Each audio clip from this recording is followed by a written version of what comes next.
Arkadaşlar bugün Gökçe ile Aldırma şarkısını balerin dansına çevireceğiz. Gökçe dans yapacak ve şarkı başlıyor.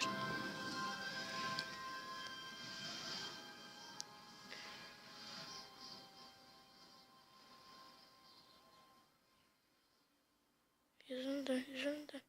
Yüzüne dön Gökçe, yüzüne dön.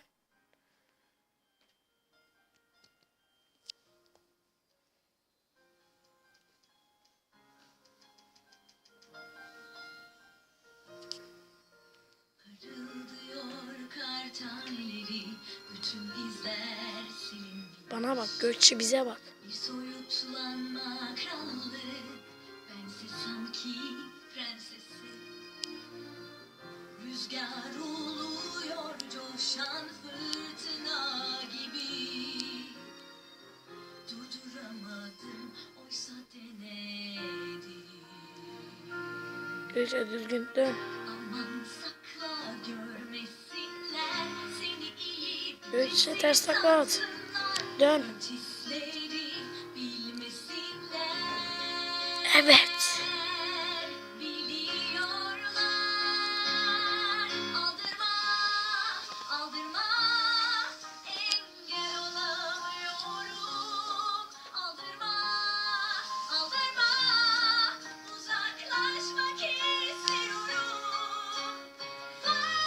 Dön dön dön.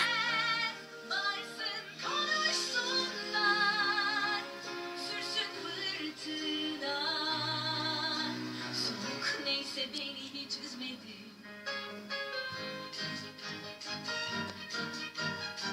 Biraz uzaktan Gökçe yüzünü dön.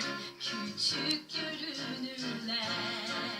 Beni yöneten korkular bana erişemezler.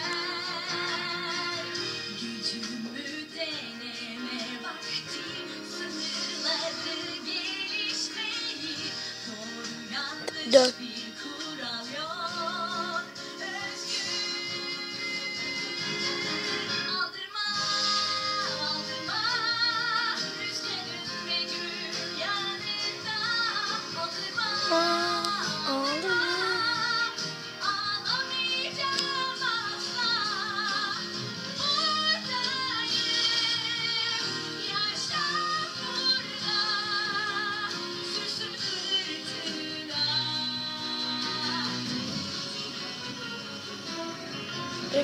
Gökçe şarkıyı bırak, dur.